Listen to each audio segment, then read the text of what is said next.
Okay, so welcome back to SwitchCorner. Today we're going to be taking a look at Biped for the Nintendo Switch. This one, it's a puzzle platformer that's attempting to pull out the charm with robots that could very easily find themselves in a Pixar movie. But can this charm do enough to persuade you to pull out that credit card? Well, hit subscribe if you love the Switch as much as we all do here, join our growing family, and let's get started.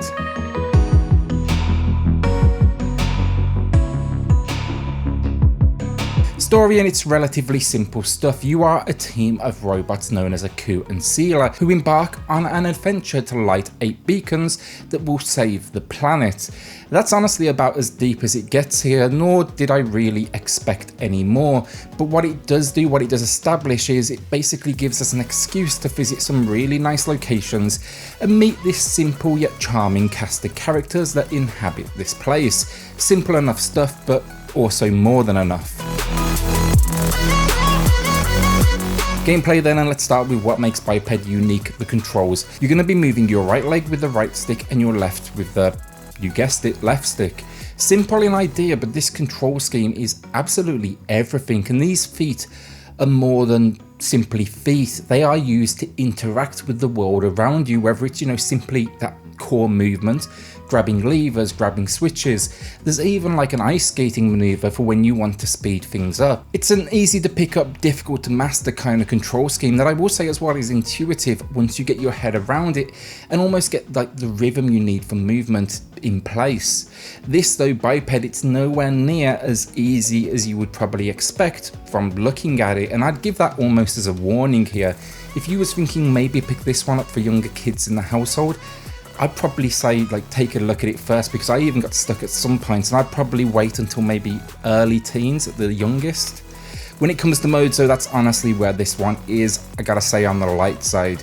You basically get a single player mode and then local co-op, and that is it.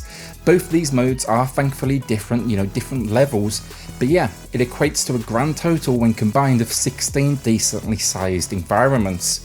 All in all, it took me 5 hours to beat, 2 hours for single player, 3 hours for co-op. If you want a reason to go back then, there is a few things as collectibles around the world, so coins and stars. You can use these for customization options like fancy new hats. And then there is a few challenges attached to the levels as well, like the number of deaths or the time it took you to beat it. I gotta say here though, I wish it had online multiplayer, honestly. My understanding is other versions of the game do, so I can't see any reason why we can't potentially patch that in the future. It would be so easy to recommend if it was the case. I'm not sure right now I can get behind this price point if you're purely coming for single player, because you're literally getting half the package. Got the ability to play local co-op though, and this thing is honestly really amazing. I found there was a lot of shouting between us, shouting at each other, laughing with each other at both our wins and fails.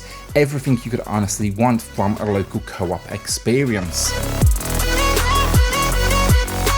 So graphically speaking, I loved it. While I can see its clear influences, I mean WALL-E for example, it comes with the extremely clean approach that not only no doubt suits the Nintendo eShop and Nintendo's fan base, but it definitely matches that kind of futuristic look. That minimalistic look always comes across so well as well, especially on handheld.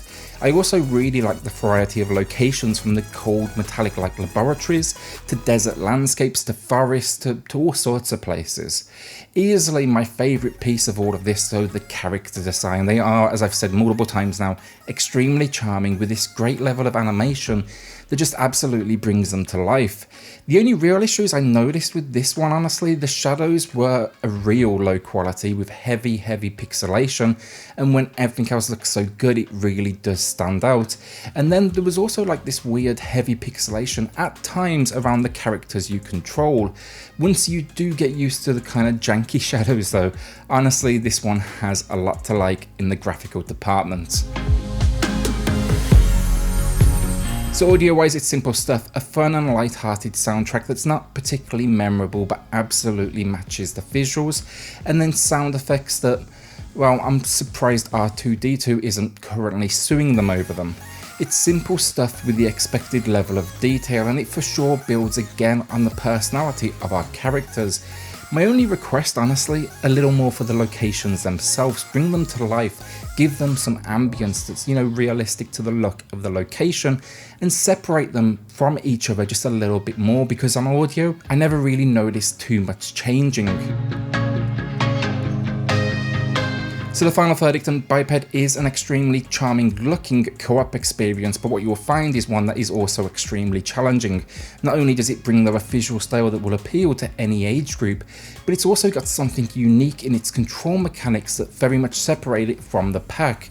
There's very little to dislike with this one. It's extremely good in every area it tackles.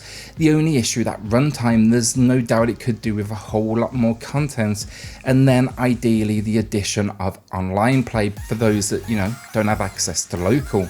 Today I'm going to be giving Biped a good 7 out of 10. I had a really great time with it, and once we see the price drop just slightly, it's going to be a must buy single player or local co-op, and if they do add online, you can probably bump this up to like 8, maybe even a 9 out of 10. Thanks for watching. As always, will you be adding this one to your library or taking a pass? Let me know in the comments below. A big shout out to our Patreons as well, as always, for helping support the channel. Really is appreciated. I'll link that in the description below if you want to take a look. And yeah, hit subscribe if you love the Switch as much as we all do here, and I'll see you all on the next video. Thanks everyone.